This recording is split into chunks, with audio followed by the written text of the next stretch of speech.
Better management of class room میں ہم ان techniques کی بات کر رہے ہیں جن کے ذریعے اسٹوڈنٹ لرننگ جو ہے وہ بہتر ہو سکتی ہے۔ اس میں ہم نے پہلے بھی بات کی تھی کہ بنیادی بات یہ ہے کہ اسٹوڈنٹ کو لیسن پر فوکس کرایا جائے، اور وہ فوکس کرنا جو ہے اسٹوڈنٹ کا وہ بے حد ضروری ہے۔ اس میں ایک بہت بہترین ٹیکنیک جو ہے اس کو ہم برین اسٹارمنگ کہتے ہیں۔ جو برین اسٹارمنگ ٹیکنیک ہے، کوئی بھی لیسن آپ لے لیں، کوئی بھی آپ ٹاپک ایریا لے لیں، اس کے لیے بہت ضروری ہے کہ پہلے اسٹوڈنٹس جو ہیں ان کے جتنے بھی خیالات ہیں ان کو فوکس کروایا جائے، اور برین اسٹارمنگ اس میں بہت مدد کرتا ہے۔ جیسے کہ آپ یہ مثال دیکھ رہے ہیں، فرض کریں کہ آپ نے اسٹوڈنٹ سے کوئی ہارر سٹوری لکھوانی ہے،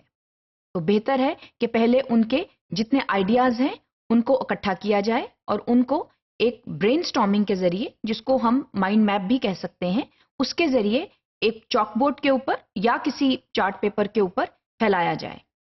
تو جب آئیڈیاز اکٹھے ہو جاتے ہیں تو پھر ان کو آرگنائز کرنا جو ہے وہ آسان ہو جاتا ہے۔ مثلا ظاہر ہے کہ جب ہارر سٹوری ہے تو اس میں گھوسٹ بھی ہوگا، اس میں اسکیری میوزک بھی ہوگا، اور اس کے ساتھ ساتھ آپ اسی طرح یہ جتنے گول دائرے دیے گئے ہیں اس میں اسٹوڈنٹ کے جو آئیڈیاز ہیں ان کو اکٹھا کر سکتے ہیں، اور اکٹھا کرنے کے بعد کا عمل یہ ہوتا ہے کہ پھر ان آئیڈیاز کو ہم آرگنائز کرتے ہیں،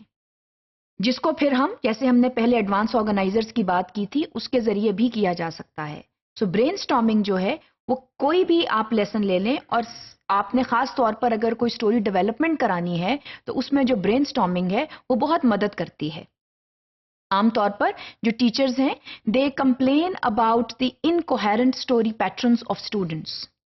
So sometimes the students are not at fault because they are not educated, they are not told of how to follow a story plan, of how to make a story plan. اس کا سب سے جو بنیادی حصہ جو ہے وہ brain storming سے شروع ہوتا ہے کہ پہلے آپ جتنے آئیڈیاز ہیں گیدر all those ideas and then organize those ideas and then put them into different compartments when you start developing a story.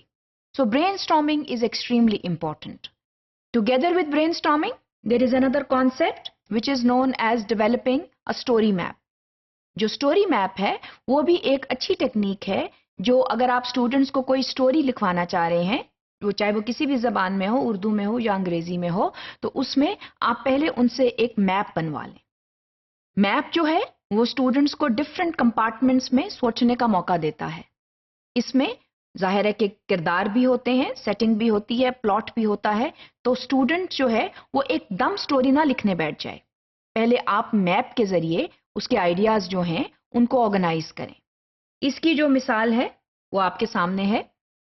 کہ جب آپ سٹوری میپ جو ہیں اس کی بات کرتے ہیں تو سب سے پہلے تو آپ کرداروں کی بات کرتے ہیں کہ ایک سٹوری جو ہے اس میں کتنے کردار ہوں گے اور سپورٹنگ کیریکٹرز کتنے ہوں گے۔ یہ جب کیریکٹرز کی بات آپ کرتے ہیں تو اس کے ساتھ ساتھ آپ سیٹنگ کی بات کرتے ہیں کہ سٹوری جو ہے وہ کس کانٹیکسٹ میں آپ اس کو سیٹ کریں گے، اس کا رورل جو ہے وہ کانٹیکسٹ ہوگا، اربن کانٹیکسٹ ہوگا، اس کا کانٹیکسٹ کیا ہوگا،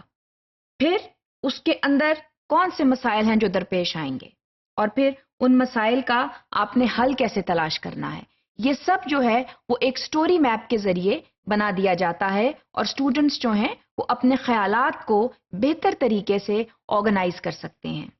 جب وہ اپنے خیالات کو بہتر طریقے سے آرگنائز کر سکتے ہیں تو پھر خیالات کی جو پریزنٹیشن ہے وہ بھی بہتر طریقے سے ہو سکتی ہے۔ تو جیسے میں نے آپ کو بتایا کہ جو سٹوری میپ ہے اس میں کیریکٹرز ہیں،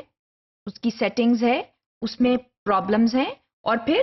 پلاننگ ہے، اور اس کے بعد ریزولوشنز ہیں۔ یہ سب چیزیں جو ہیں یہ مل کر ایک سٹوری کی شکل میں بیان کی جا سکتی ہیں، لیکن بنیادی بات یہ ہے، بنیادی عمل یہ ہے کہ آپ سٹوڈنٹس کو ایک آرگنائز طریقے سے چلنے کا موقع دیں، اور جب تک آپ ان کو اس سٹوری میپ کے ذریعے نہیں پڑھائیں گے یا سکھائیں گے، ایک اچھی سٹوری، ایک باربط سٹوری، ایک کوہیرنٹ سٹوری کا آنا جو ہے، لکھنا جو ہے وہ ناممکن ہو جاتا ہے۔ So please make sure that when you make students write stories, they write it by initially brainstorming ideas about what and how to write a story, and later on they should put their ideas on a story map so that we develop and we enable students to develop coherent, organized stories.